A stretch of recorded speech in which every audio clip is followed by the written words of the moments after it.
Okay, this is the 2025 free response questions for AP Calculus AB. We're going to go through number 5. Number 5 says two particles H and J are moving along the x-axis.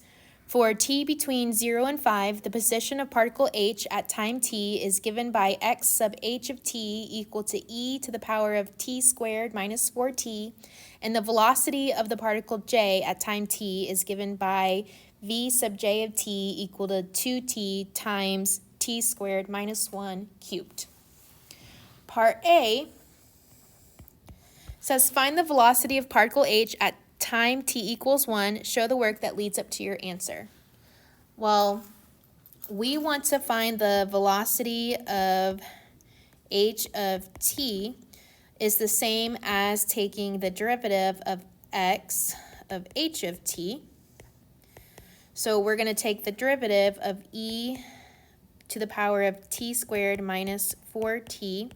And in doing so, we're going to use the chain rule. So we get e of t squared minus 4t times 2t minus 4. And now we have to find the velocity when t is equal to 1. So the velocity of h of 1 is going to equal to e to the power of 1 squared minus 4 times 1 times 2 times 1 minus 4, which gives us e to the negative third power times negative 2, which is negative 2e to the negative third power. Part B says, during the open intervals of time t of 0 to 5 are the particles, during what open intervals are the particles H and J moving in opposite directions? Give a reason for your answer. Okay. So what I'm going to do first is I am going to see at what values do the velocity of H and the velocity of J equal 0. So the velocity of h of t equals 0 implies that e to the t squared minus 4t times 2t minus 4 equals 0, which implies that 2t minus 4 equals 0, which implies that t equals 2. And then for the velocity of j of t equal to 0, that means I do 2t times t squared minus 1 cubed equals 0, which implies 2t equals 0, which means t equals 0. And then t squared minus 1 equals 0, which implies that t is equal to plus or minus the square root of 1, which is equal to plus or minus 1. Okay. From here, I'm going to draw two diagrams. So I have the velocity of h of t, and then remember we have our interval from 0 to 5. Well, we know that for the velocity of h of 0, for the h of 1 up here, for this value here, that we got a negative value. So I'm going to write for h of 1, we got negative, and we proved that in A. So I'm going to put a negative value here, and then I'm going to write a t equals 2 because that's what we found when we set this equal to 0. So we have a negative, which means it's going in the negative direction from interval 0 to 2. And then in order to find the other direction, I'm going to plug in a number between 0 and 5 to see which direction it's going, positive or negative. So in order to do that, I'm going to do v of h of 3 is equal to e to the power of 3 squared minus 4 times 3 times 2 times 3 minus 4, which gives me 2e to the negative third power, which is positive. So I have a positive value here. And then I'm going to do the same thing for the velocity of j of t. I have my interval from 0 to 5, And then here I got possible t values of 0, so this is t equals 0, and then possible values of t equals 1 and negative 1. Okay. I'm not going to use the negative 1 because I'm only looking at the interval from 0 to 5. And then I need to plug in a value between 0 and 1, and then from 1 to 5.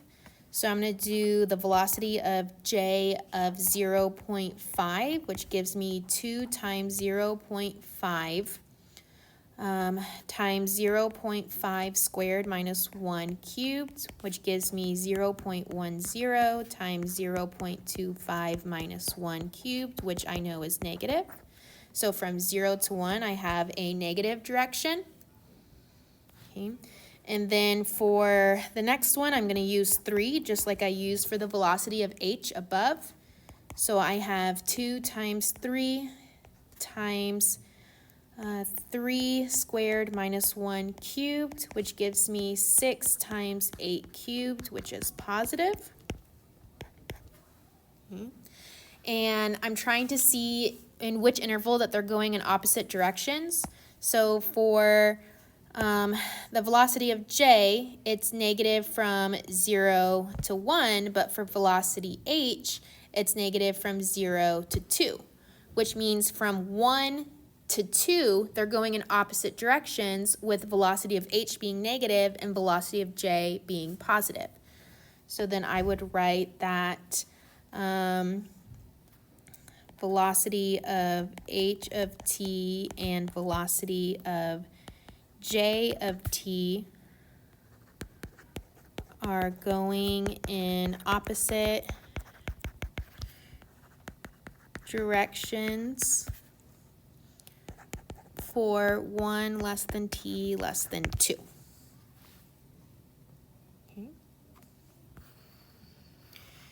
Okay, so that's B. Now looking at C, says it can be shown that the derivative of velocity of j of 2 is greater than 0. Is the speed of particle j increasing, decreasing, or neither at time t equals 2? Give a reasoning. So I'm going to do part C up here. Okay. Well, if we know that the derivative of velocity of j of 2 is increasing, then we just need to check if the velocity of j of 2 is also increasing. So the velocity of j of 2 is equal to 2 times 2 squared minus 1 cubed, which is equal to 4 times 3 cubed, which is greater than 0. So since both of them are going in the same direction, then we would say that the speed of particle j is increasing. Part D says particle j is at position x equals 7 at time t equals 0. Find the position of particle j at time t equals 2. Show the work that leads up to your answer. Okay, let me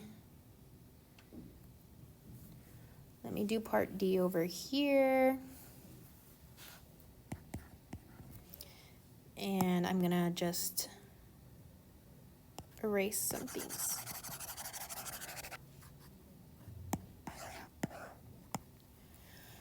Okay, so again, D wants us to find the position of particle j at t is equal to 2. So first, we already have the first position at t is equal to 0, is x equals 7. So I would write this as 7 plus the integral of 0 to 2 of 2t times t squared minus 1 cubed dt. In order to do this integration, I have to use u substitution. So I'm going to let u equal t squared minus 1, which means du is equal to 2t. Okay, so then plugging everything back in, I have 7 plus the integral of 0 squared minus 1 to 2 squared minus 1 of u cubed du, which means that this is equal to 7 plus the integral of negative 1 to 3 u cubed du, which gives me 7 plus u to the 4th over 4 solved at negative 1, 3. So this gives me 7 plus 3 to the 4th over 4 minus